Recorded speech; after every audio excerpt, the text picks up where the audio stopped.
Direct selling industry का future क्या है, इस बिजनेस की सच्चाई क्या है, लोग इस बिजनेस के बारे में बताने से क्यों कतराते हैं, लोग इस बिजनेस में काम करना क्यों नहीं चाहते हैं, क्यों डायरेक्ट सेलिंग बिजनेस में इतनी नेगेटिविटी है, क्या है इसकी वजह।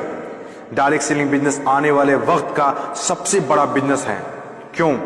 अगर आज आप दूसरी कंट्रीज को देखें, जो कंट्रीज आज डेवलप्ड है, उन सभी कंट्रीज के अंदर डायरेक्ट सेलिंग बिजनेस का बहुत ज्यादा प्रायोरिटीज दी जाती है, क्योंकि डायरेक्ट सेलिंग बिजनेस लोगों का बिजनेस है और जब तक दुनिया में लोग रहेंगे तब तक ये बिजनेस चलता रहेगा, क्योंकि ये बिजनेस लोगों पर डिपेंडेड है। जब तक लोग खाते रहेंगे, नहाते रहेंगे, कपड़ा पहनते रहेंगे, तब तक ये बिजनेस आपका चलता रहेगा। अपने इंडिया में कुछ लोग इसे फंसने फंसाने का काम बोलते हैं और कुछ लोग ये मानते हैं जिनके पास करने को कोई काम नहीं होता वे लोग ये काम करते हैं। मैं उन सारे लोगों से सहमत हूँ, क्योंकि उन लोगों के पास अभी तक इस बिजनेस का प्रॉपर नॉलेज नहीं पहुंच पाई है। ये हम लोगों की जिम्मेदारी है कि इतनी पावरफुल और ब्यूटीफुल इंडस्ट्री के बारे में लोगों को समझाएं। दुनिया में कुछ ऐसे भी काम होते हैं जो लोगों को आसानी से समझ में नहीं आते हैं। एक छोटा सा एग्जांपल देता हूं। हम लोग दिन भर फेसबुक, व्हाट्सएप और यूट्यूब कितना यूज करते हैं और इसके लिए आपसे एक भी पैसा नहीं लिया जाता है। तो जरा सोचिए उनकी कमाई कैसे होती होगी, जबकि फेसबुक दुनिया के टॉप 10 बिजनेस में आता है कमाई के मामले में। कुछ लोग सोचते हैं अगर फेसबुक जब हमसे पैसा नहीं लेता है तो कमाता कैसे होगा। कुछ लोग सोचते हैं पता नहीं कमाता भी होगा कि नहीं। कुछ लोग कहते हैं जो डाटा हम लोग यूज करते हैं उससे कमाता है। डाटा का पैसा सिम वाले को जाता है, जिसका सिम हम लोग यूज करते हैं, चाहे वो एयरटेल हो या जियो हो। ना तो जानते हैं और ना ही जानना चाहते हैं कि कमाई आखिर कैसे होती है। दोस्तों, सबसे पहले आपके लिए ये जानना जरूरी है कि कोई भी इंडस्ट्री कैसे चलती है और कैसे बनती है। किसी भी नई इंडस्ट्री को चलने के लिए 4 फेज से गुजरना होता है। पहला जो फेज होता है वो होता है नेगेटिव फेज, और आज direct selling industry negative phase में है। ये फेज हर नई इंडस्ट्री को झेलना ही पड़ता है। जब भी मार्केट में नया बिजनेस आता है तो लोग पहले उसे ठीक से समझ नहीं पाते हैं और अनदेखा कर देते हैं। जैसे बैंकिंग सेक्टर के साथ हुआ, इंश्योरेंस सेक्टर के साथ हुआ, टेलीकॉम इंडस्ट्री के साथ हुआ।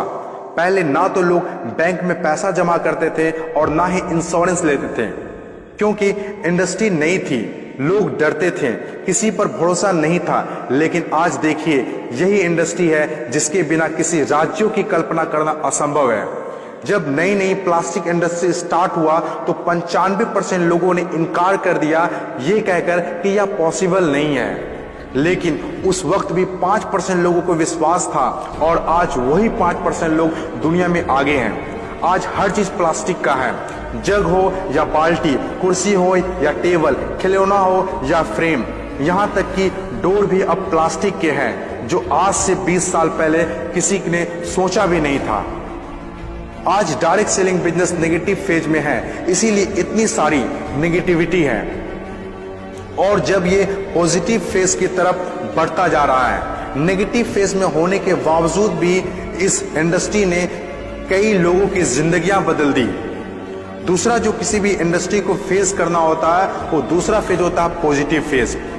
ये वो टाइम होता है जब लोगों का इंडस्ट्री के ऊपर ट्रस्ट बढ़ने लगता है, क्योंकि वे आसपास में रिजल्ट देख रहे होते हैं। और जो लोग उस वक्त डायरेक्ट सेलिंग बिजनेस में दिलचस्पी नहीं दिखा रहे होते हैं, अनदेखा कर रहे होते हैं, वे रिजल्ट देखने के बाद दिलचस्पी लेने लगते हैं और आपका काफिला और बढ़ने लगता है, रिजल्ट और बढ़ने लगता है, दिलचस्पी और भी लोगों में बढ़ने लगती है। जैसे बैंकिंग इंडस्ट्री और इंश्योरेंस इंडस्ट्री के साथ हुआ था।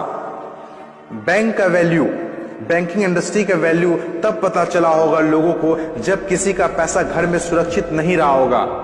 इंश्योरेंस के वैल्यू तब लोगों को पता चला होगा जब किसी के एक्सीडेंट होने के बाद उसके घर वाले को पैसा मिला होगा। तीसरी जो किसी भी इंडस्ट्री का फेज होता है वो होता है ग्रोथ फेज। जब एक बार लोगों को इंडस्ट्री पर भरोसा होने लगता है तो उनकी ग्रोथ बहुत तेजी से होने लगती है, क्योंकि ऐसे फेज में लोगों को ज्यादा समझाने की जरूरत नहीं होती है। और जब तक कोई कंपनी ग्रोथ फेज में नहीं आती है तब तक लोग उसके साथ जुड़ना पसंद नहीं करते हैं और जैसे कंपनी ग्रोथ फेज में एंटर करती है तो लोग उसके साथ ऑटोमेटिक जुड़ना और काम करना स्टार्ट कर देते हैं। चौथी और आखिरी फेज, हर इंडस्ट्री को इससे गुजरना ही होता है, कंपटीशन फेज। हर एक इंडस्ट्री के अंदर एक वक्त ऐसा आता है जब कंपटीशन बढ़ने लगता है। इंडस्ट्री और कंपनीज की ग्रोथ को देखकर ज्यादातर लोग कंपनी के साथ जुड़ना और काम करना शुरू कर देते हैं। ज्यादातर लोग ज्यादा प्रॉफिट के चक्कर में कंपटीशन होने लगता है, फिर चाहे कोई सेक्टर हो, बैंकिंग सेक्टर हो, टेलीकॉम सेक्टर हो या ऑनलाइन शॉपिंग हो। आज के टाइम पर हर सेक्टर में हाई लेवल कंपटीशन है। ये टाइम हम सब के लिए बेस्ट टाइम है, इस इंडस्ट्री को जानने के लिए, समझने के लिए और इसे करने के लिए। According to FICCI, direct selling industry का मार्केट साइज 6000 करोड़ आंका गया है। आज तक जितना हुआ है उसको देखते हुए फिक्की ने डिक्लेयर किया है कि डायरेक्ट सेलिंग बिजनेस 2020 से 25 तक 645 अरब तक की हो जाएगी। आपको इस बात को जानना बहुत जरूरी है कि अमेरिका, ऑस्ट्रेलिया, चीन, जापान, कोरिया और सिंगापुर जैसे बहुत बड़ी बड़ी डेवलप्ड कंट्रीज ने डायरेक्ट सेलिंग बिजनेस को बहुत हद तक अपना लिया है और वहां के सिटीजन भी बहुत जागरूक हैं। बदलाव के बिना तरक्की नहीं की जा सकती है और जो लोग अपने सोचने का तरीका नहीं बदल पाते हैं वे लोग अपनी जिंदगी में कुछ भी नहीं बदल पाते हैं।